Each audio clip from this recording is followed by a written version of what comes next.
What's up, guys? I'm back with my second video. Last week didn't go as planned, but Max Holloway really saved me at the end, same with Gunner. So these are my fights for this week. People keep asking about my bets for this week, so I'm going to keep putting them out there. So my first bet is Drakkar Klose over Bobby Green. Drakkar Klose is the minus 265 favorite. I think this is for sure lock-in. Drakkar Klose from Michigan, pretty close to Milwaukee. Bobby Green has looked like shit in his last 5 fights. He's won 3-1 with a split with a draw over Lando Venata, who Drakkar Klose has already beaten pretty handily at UFC 226. Drakkar Klose gets this fight done. I think he knocks him out, or it goes the distance. But either way, it's going to be a 30-27 type of scorecard. I think Drakkar Klose has too much pressure, too much power. Bobby Green's going to be flustered. I don't know what to do. It's going to be a brawl. I think Drakkar Klose wins, though. So yeah, that's my first pick. My second pick is Rob Font over Sergio Pettis. Sergio Pettis is the smaller guy. He's moving up from 125 to 135. This is his first fight in bantamweight since like 2014. He used to fight at bantamweight. There's a reason he moved down. He wasn't looking that good at bantamweight. He lost to Alex Caceres, who's really not a good bantamweight. They kind of just throw him in there, and he's got a 500 record, and he kind of fights everyone. Rob Font just knocked out Thomas Almeida at 220, I think. He lost to Anunsao at 226 in a very, very close fight. Anunsao controlled the fight most of the fight, but Rob Font looked good in there. He held his own, went 3 rounds with him.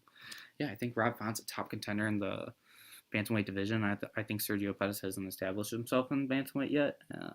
Flyweight he has. He's evolving. He's getting better. I wouldn't throw too much money on this, but I do think Rob Font gets it done. Yeah. So my next bet is I took Dan Hooker over Edson Barboza. Edson Barboza has taken a lot of damage in his last 2 fights, fighting Kevin Lee, fighting Khabib. He got mauled in both of them. He just looked like shit in both of them. That being said, Dan Hooker is a stand-up guy, and this is a good fight for Edson. But Dan Hooker trains with Israel Adesanya in New Zealand, and they are crazy over there. The guys at the Kai France, oh my God, they're just looking amazing over there. I have a feeling that Dan Hooker's on the rise. Ever since he moved up to 155, he's been looking unstoppable. I think this is his true weight class. He's big for it. He's 6 feet tall.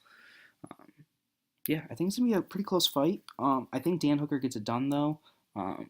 That being said, I wouldn't throw too much money on this one either because Edson Barboza is a kickboxing guy, and yeah, it's going to be a pretty even fight. It can go either way, but I think Dan Hooker wins it.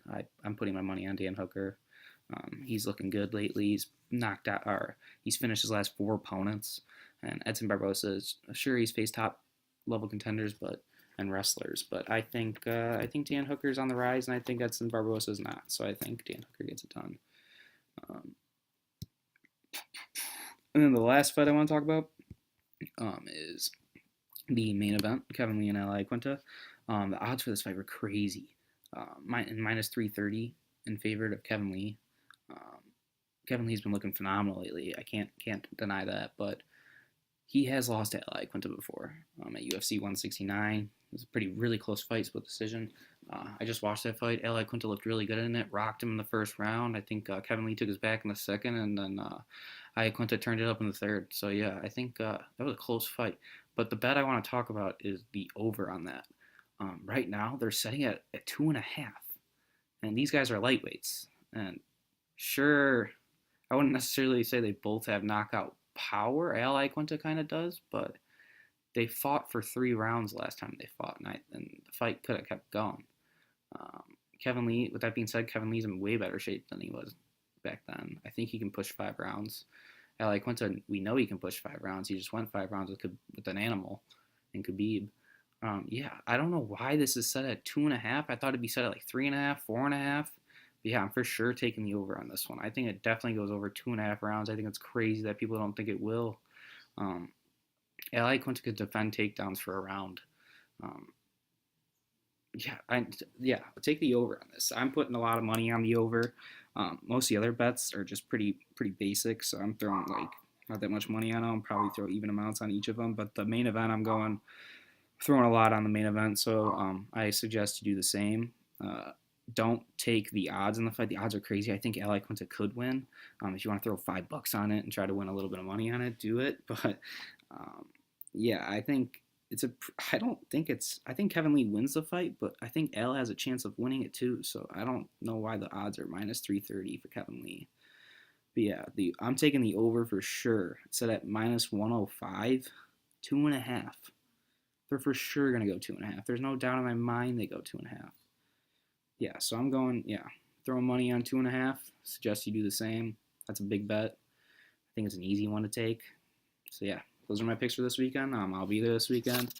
UFC Milwaukee, Kevin Lee versus Iaquinta. Tune in.